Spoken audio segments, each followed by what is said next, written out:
بسم الله الرحمن الرحيم. اللهم صل على سيدنا محمد كما صليت على سيدنا إبراهيم وعلى آل سيدنا إبراهيم وبارك على سيدنا محمد وعلى آل سيدنا محمد كما باركت على سيدنا إبراهيم وعلى آل سيدنا إبراهيم إنك حميد مجيد.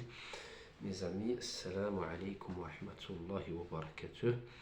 Alors aujourd'hui nous allons parler de la bataille des Bani al-Mustaliq. La bataille des Banu al-Mustaliq ou de Al-Muraysi'. Alors, les ulama de la Sira rapportent que Al-Harith ibn Dirar, le chef des Banu al-Mustaliq, rassemblait des combattants pour combattre les musulmans. Alors, ceci surtout parmi sa tribu et aussi les tribus voisines des Banu al-Mustaliq. Les Banu al-Mustaliq habitaient près de la mer Rouge. Ils voisinaient l'emplacement actuel de la ville de Jeddah.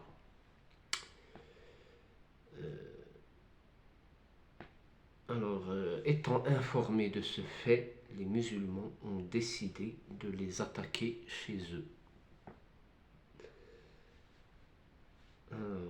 Quand les combattants des tribus voisines des Banu al-Mustaliq ont appris que les musulmans marchaient vers eux, ils ont abandonné les Banu al-Mustaliq seuls et se sont dispersés. Alors, il faut savoir là une chose, c'est que les tribus arabes avaient coutume d'attaquer et de piller les autres tribus. Mais quand ils se sentaient eux attaqués, alors ils devenaient beaucoup moins courageux, et c'est là le point faible qui a mené les Banu al-Mustaliq à perdre leurs alliés. La bataille a été facilement gagnée par les musulmans. Alors, de point de vue militaire, comment s'est passée cette bataille, il n'y a pas grand chose à dire.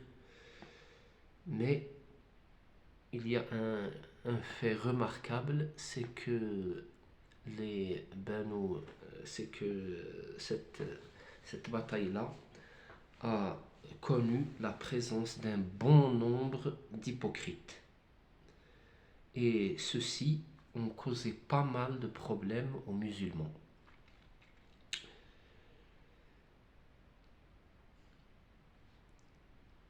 Non pas des problèmes de discipline militaire comme ils l'ont fait pendant la bataille de Uhud, mais après la bataille, ils ont essayé de semer le trouble parmi les compagnons. Ceci, ça s'explique par le fait que les hypocrites voulaient avoir leur part du butin. Les musulmans revenaient maintenant presque toujours gagnants de leur sortie vers l'adversaire, et c'est ça qui a incité les hypocrites, les munafiqin, à vouloir gagner leur part du butin.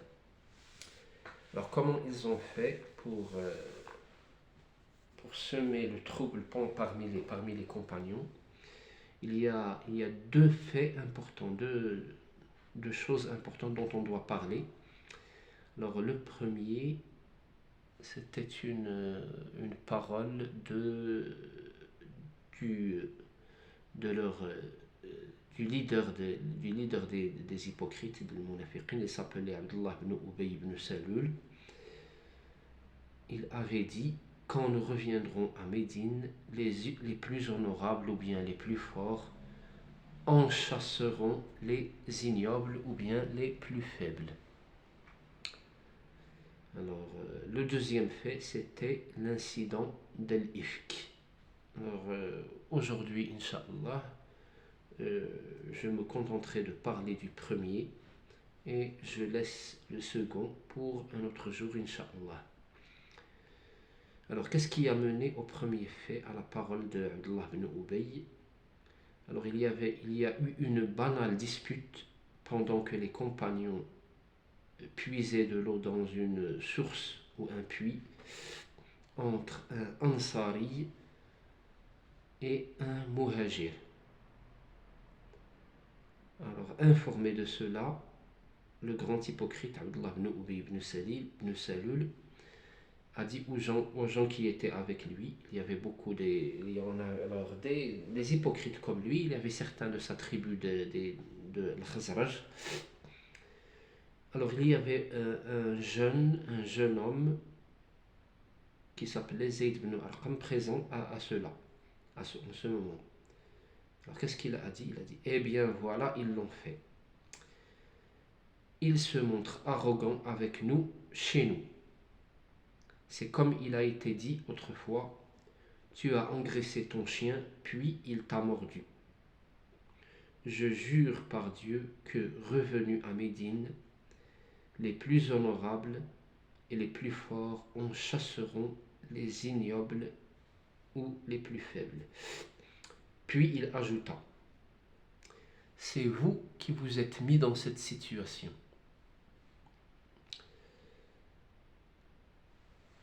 Vous les avez accueillis dans votre bled, puis vous les avez partagé vos biens avec eux. Et si vous les privez de vos dons, ils partiront ailleurs. Zayd ibn Arqam, le jeune compagnon, a informé son oncle de ces paroles,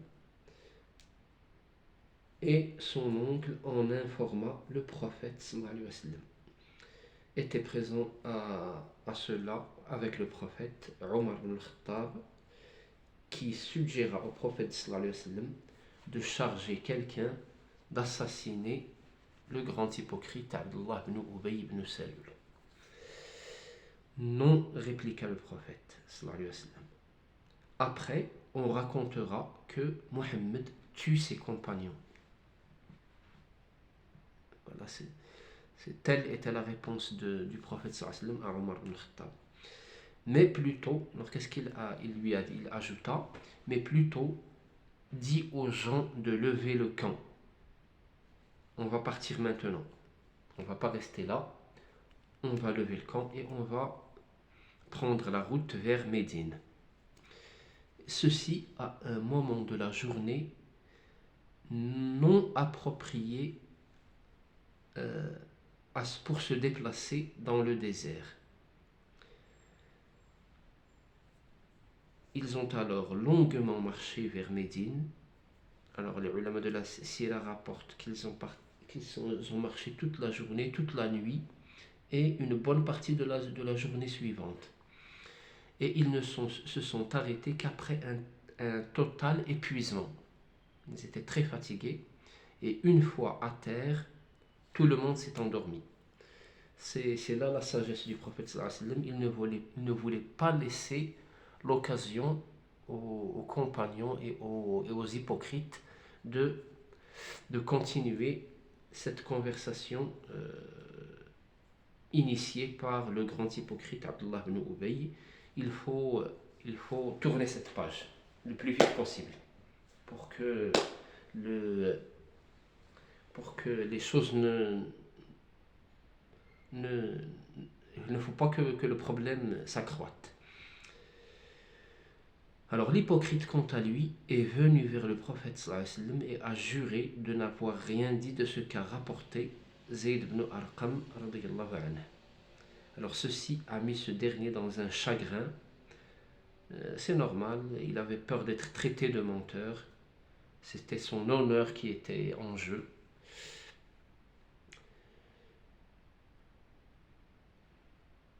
Mais la révélation, Jibril alayhi salam, est venue au prophète sallallahu alayhi wa sallam rapporter une sourate du Coran qui assurait que le jeune compagnon disait vrai et que le menteur n'était autre que le grand hypocrite, le leader des hypocrites, Abdullah ibn Ubay ibn Salul.